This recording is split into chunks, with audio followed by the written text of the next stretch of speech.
Greetings, fellow Earthlings. This is Dave Smith with another episode of the podcast and another thing with Dave. I want to start off by welcoming some new listeners. We've got listeners from India, from Canada, Ireland, the United Kingdom, Australia, Sweden, Germany, Russia, Indonesia, and the Czech Republic, among many others.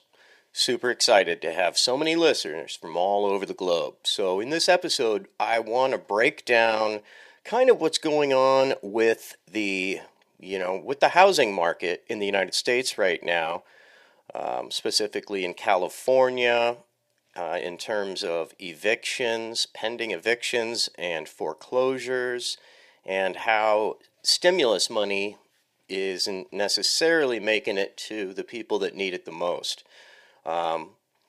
So let's go ahead and jump into the program here. I've got some clips from KPFA Evening News from May 5th, 2021.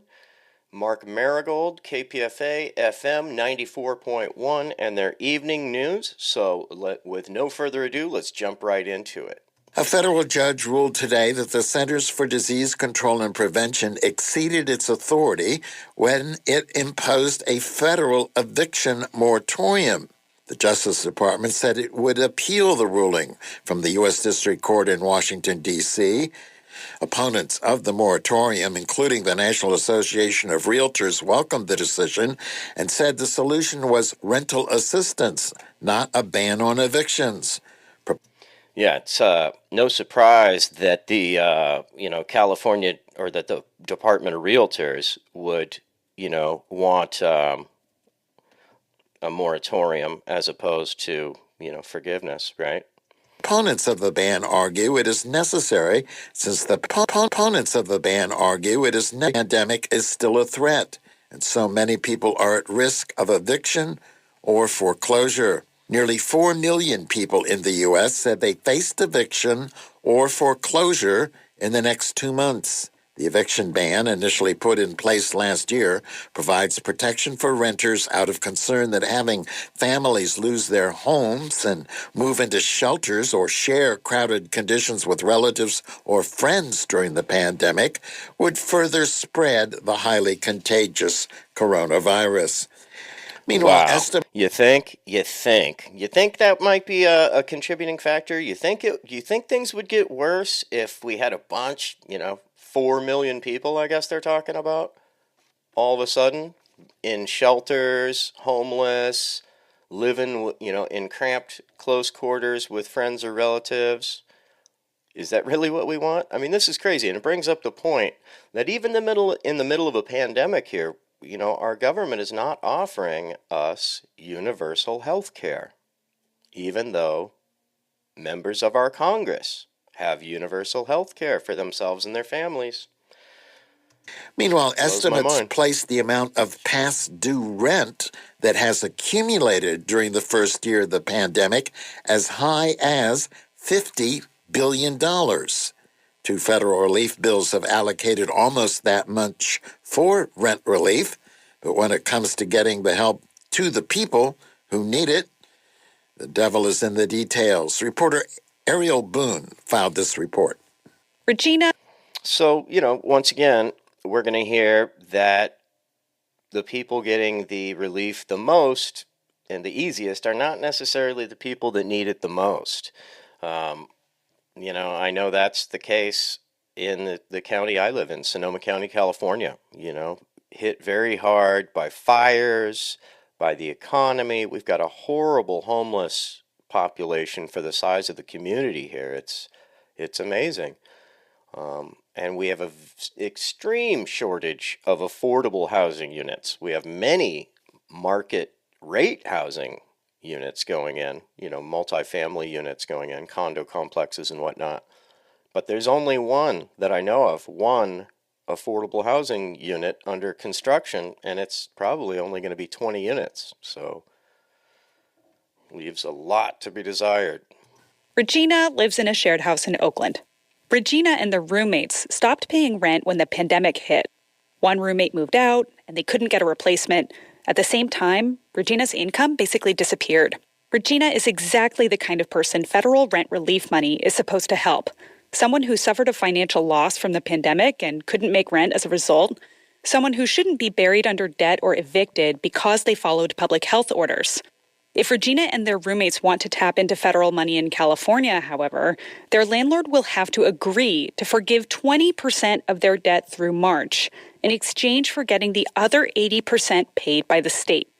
That's under a California law called SB 91. That's Shanti Singh, communication.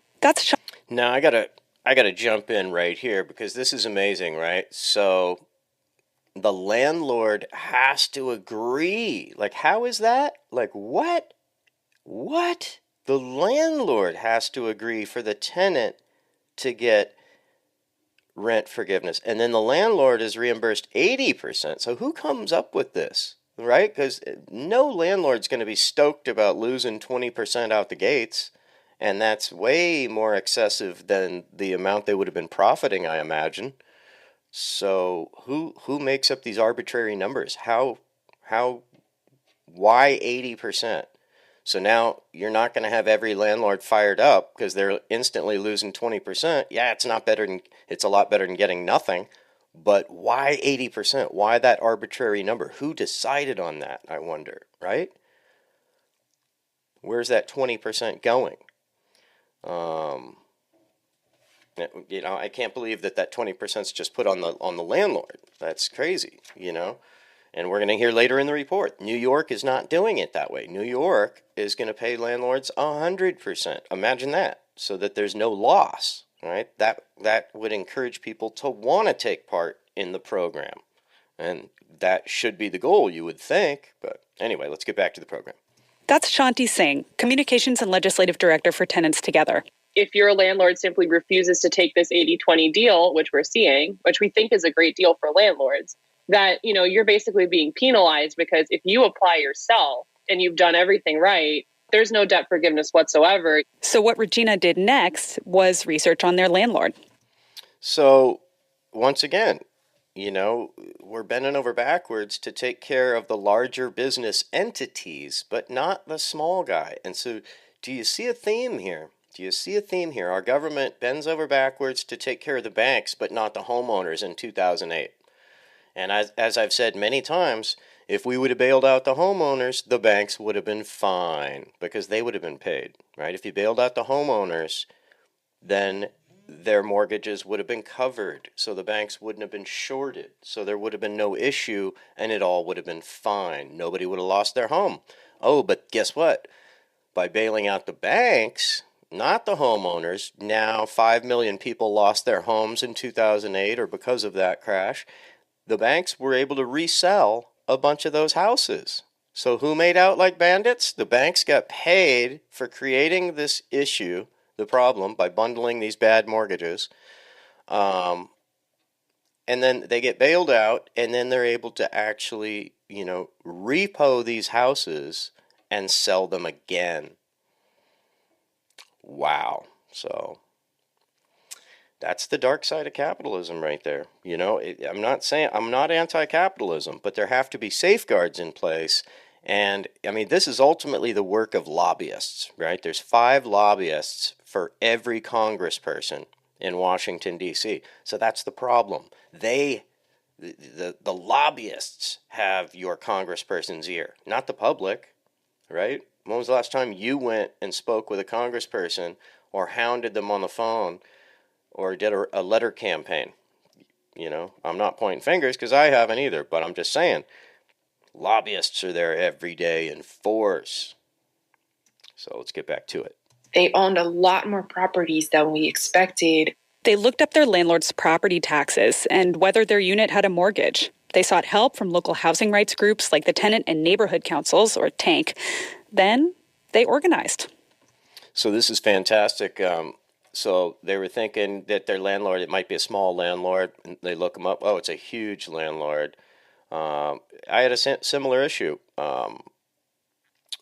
So what happened here in Sonoma County after the fires is huge developers came in and bought whole neighborhoods, right?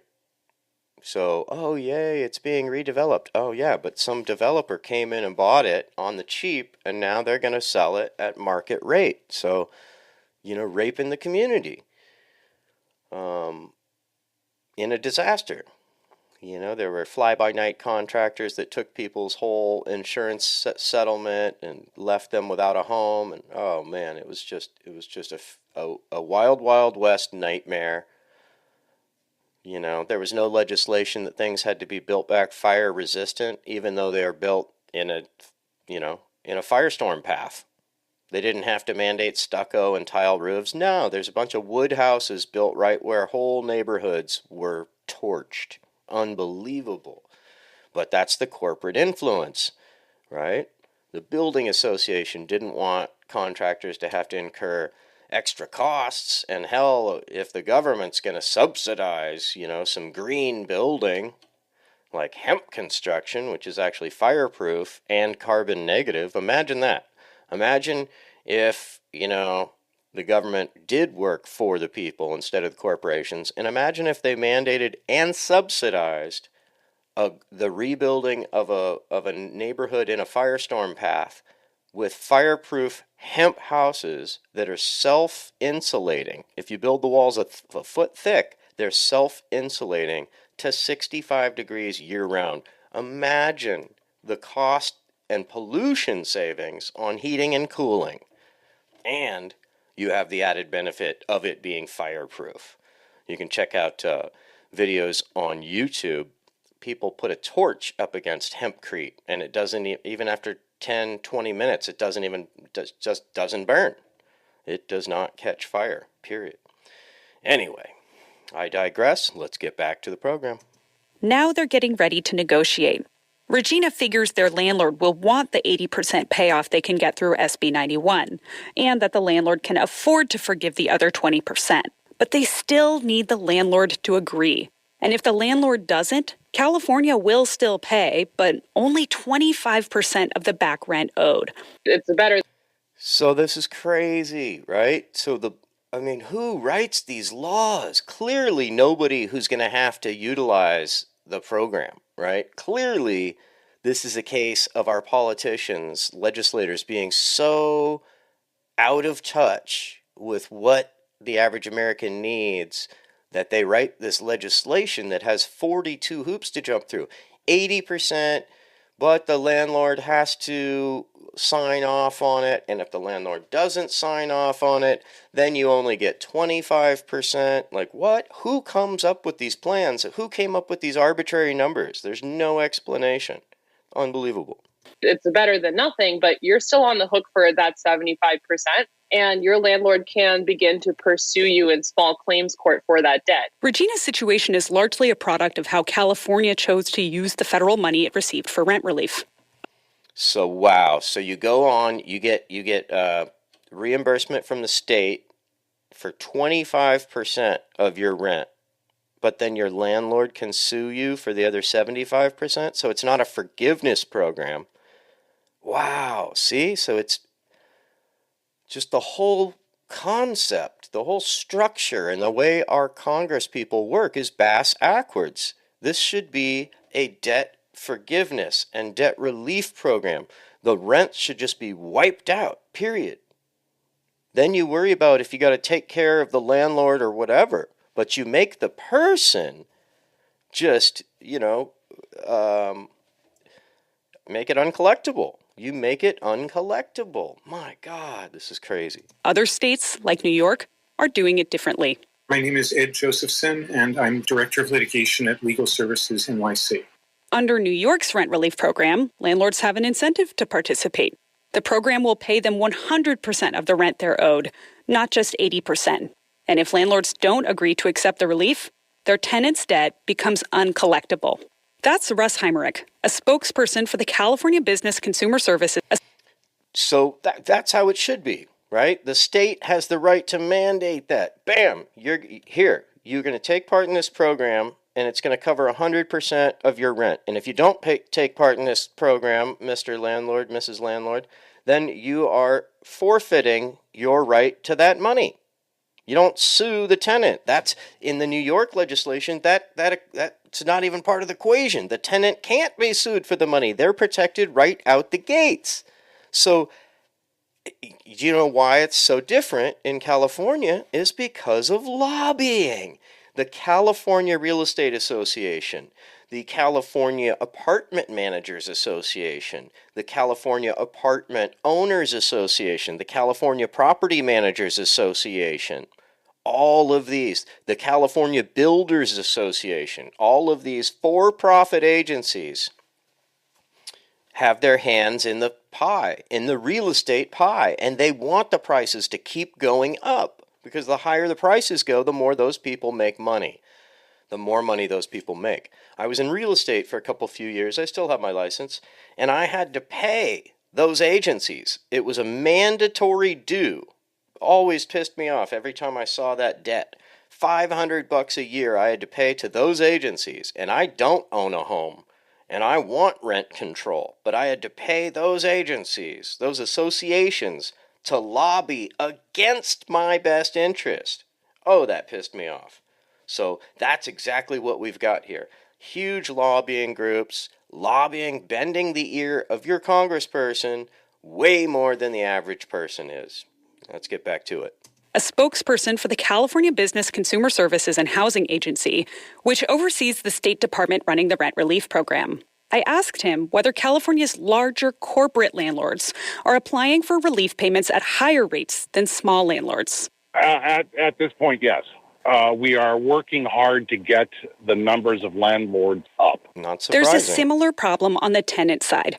A study by Urban Institute showed the tenants who are struggling to pay rent are less likely to know about rent relief programs than tenants who aren't struggling.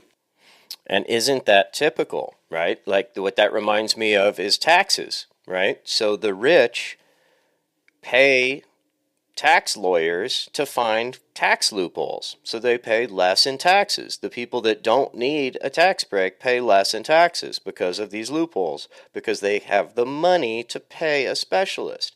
The people that could use some advice the most can't afford it, therefore don't get it. So it's very similar in that way.